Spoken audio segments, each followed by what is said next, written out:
Hermanos y hermanas, paz y bien. Nos encontramos celebrando el Domingo de Ramos o el Domingo de Palmas, en el cual la Iglesia nos invita a meditar el misterio de nuestra salvación a través de dos evangelios particulares. El primer evangelio, leído antes de la procesión de los ramos, es aquel que nos narra la entrada triunfal de Jesús en Jerusalén. Una entrada triunfal que está llena de mucho significado, dado que el evangelista, a partir de la construcción, nos presenta a nosotros el cumplimiento de las promesas que Yahvé, nuestro Dios, realizó a través del profeta Zacarías. En el profeta Zacarías se nos dice precisamente que el Señor enviará al Rey, al Mesías ungido, y que entraría en Jerusalén en una cría de asno. Es precisamente lo que hace Jesús. Jesús entra a Jerusalén como el Rey, pero el Rey que inaugura el tiempo escatológico. Pero el evangelista también hace uso de un elemento importante dentro de la tradición bíblica. Ubica a Jesús entrando por el Monte de los Olivos, y con ello se nos recuerda el pasaje del rey, el modelo de rey en la historia de Israel, a David, aquel hombre que luego de la revuelta de su hijo Absalón debe salir huyendo. Y nos dice el texto en la segunda de Samuel que David huye llorando. Sin embargo, tiene un elemento importante, y es que pide que el arca se quede en Jerusalén, confiando plenamente en la gracia de Dios, confiando en que si Dios lo desea, Él volverá a contemplar el arca. Por lo tanto, esta entrada triunfal de Jesús en Jerusalén nos manifiesta a nosotros la esperanza de nuestra salvación, pero también nos recuerda el dolor humano, el dolor del cual Jesús el Señor no se sustrae, pero detrás de ello se nos refleja ante todo la firme convicción y la firme esperanza de Jesús el Señor en la promesa del Padre. El texto de la entrada triunfal de Jesús continúa ofreciéndonos otros elementos. Se nos dice que cuando va entrando, la gente que se encontraba allí para la celebración de la fiesta sale a su encuentro, tiende mantos y corta ramos, y empiezan a aclamarle: Hosana el Hijo de David, bendito el que viene en nombre del Señor. La aclamación de Hosana nos recuerda a nosotros su significado fundamental. Nosotros como cristianos normalmente lo tenemos como una aclamación al Salvador. Sin embargo, en los salmos se nos presenta a nosotros como una invocación de confianza.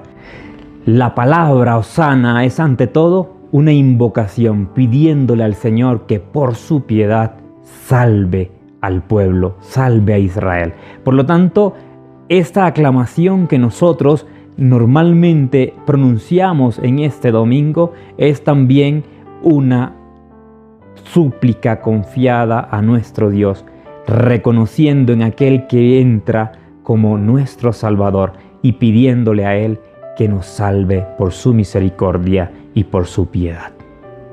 Aclamar, por lo tanto, queridos hermanos, en este domingo al Señor que entra a Jerusalén es ante todo profesar nuestra firme confianza en Él, nuestra firme esperanza y ante todo nuestro deseo de que Él entre en nuestra vida y venga para salvarnos. El segundo pasaje evangélico que se nos propone en este domingo es el de la pasión del Señor, a través del evangelista Marcos. Y el evangelista Marcos, desde el inicio de su evangelio, en las primeras páginas, nos comunica a nosotros la identidad de Jesús. Este es mi Hijo, el amado, decía la voz del Padre venida desde los cielos.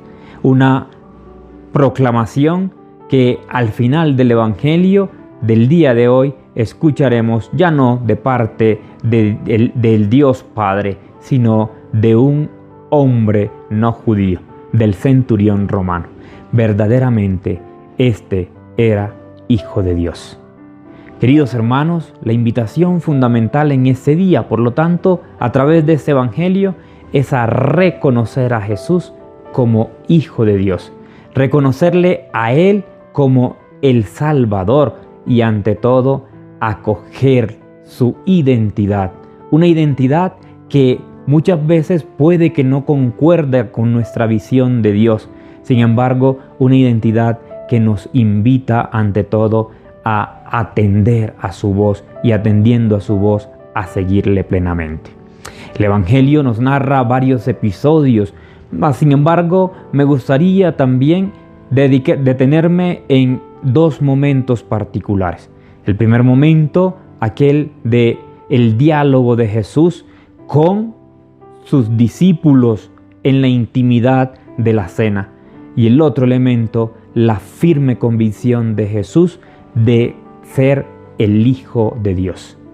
En la primera escena, en la intimidad del cenáculo, Jesús presenta a sus discípulos su donación a través del acontecimiento de el compartir el pan y el vino.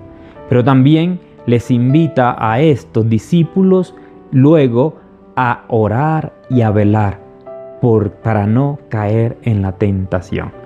Nosotros, queridos hermanos, cuando inauguramos la Semana Mayor, estamos invitados también a entrar en intimidad con el Señor, a entrar en intimidad con Él y a acoger su palabra, a recibirle a Él que se nos entrega a nosotros a través del signo del pan y del vino, pero también a acoger su invitación a orar, a velar, de modo que nosotros permanezcamos firmes en su presencia. Pero también en torno a los discípulos se nos presenta dos acontecimientos, el acontecimiento de Judas y el acontecimiento de Pedro. Judas, aquel que es incapaz de reconocer la mesianidad de Jesús como Él nos la ha presentado, desde la humildad, desde la sencillez, desde la entrega generosa. Por esta razón le vende, le traiciona. Nosotros en este día, en este domingo también debemos pedirle al Señor que nos ayude a vencer nuestras resistencias y ante todo a vencer nuestra predisposición ante su mensaje, de modo que nosotros nos podamos mantener firmes en su presencia y ante todo fieles a su proyecto de amor. El segundo ejemplo es el ejemplo de Pedro, un hombre deseoso de amar profundamente al Señor y de mantenerse unido a Él, pero sin embargo un hombre que flaquea en el momento decisivo de dar testimonio de aquel que se ha manifestado ante ellos como el Salvador. También tendríamos que pedir en este domingo al Señor que nos conceda la gracia de la firmeza de nuestra fe, que nos conceda la gracia de poder superar todo obstáculo, de modo que no temamos ninguna adversidad y que nosotros podamos decir nuestro sí. Yo le conozco, Él es mi Mesías, Él es el Señor. El segundo elemento que les he dicho que deseo resaltar es precisamente la firme convicción de Jesús, de su identidad y de su misión. Lo hemos escuchado tanto en la intimidad del cenáculo con sus discípulos. El Hijo del Hombre será entregado, el Hijo del Hombre será traicionado, uno de ustedes me traicionará.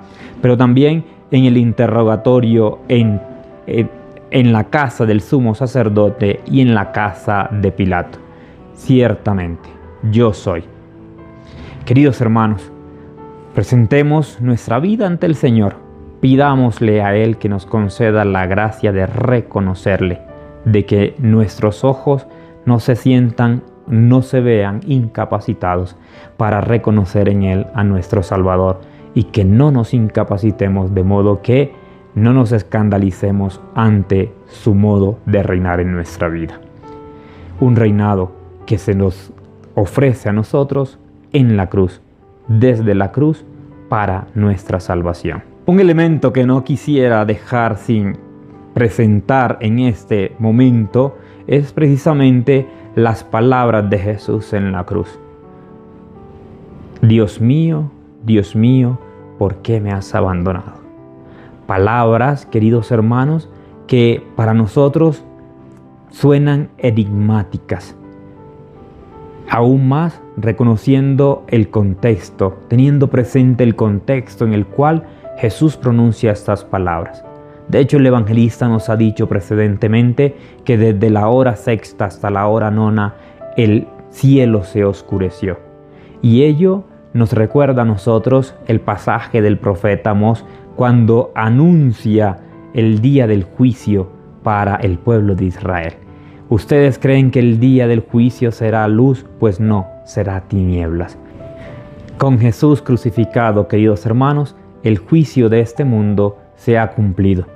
Nosotros, queridos hermanos, también en este domingo debemos pedirle al Señor que en su juicio para con nosotros sea misericordioso, que nos conceda a nosotros la gracia de abrir nuestro corazón, de modo que como el centurión también nosotros podamos reconocerle en la cruz, reconociendo que en esta muerte también se cumple aquello que el Salmo nos indica: el Señor libra al justo de sus opresores. Que la gracia del Señor crucificado, que la gracia de nuestro Salvador llegue a todos nosotros y que nos mueva a vivir plenamente este tiempo de gracia en el cual meditamos sus misterios salvíficos. Queridos hermanos, que la gracia del Señor esté siempre con ustedes y que Él nos conceda el don de poder meditar plenamente estos misterios salvíficos que viviremos durante esta semana, de modo que nosotros podamos también decir el día de Pascua: Cristo el Señor ha resucitado conmigo, ha resucitado y con Él también yo he resucitado. Que el Señor les bendiga y les acompañe siempre.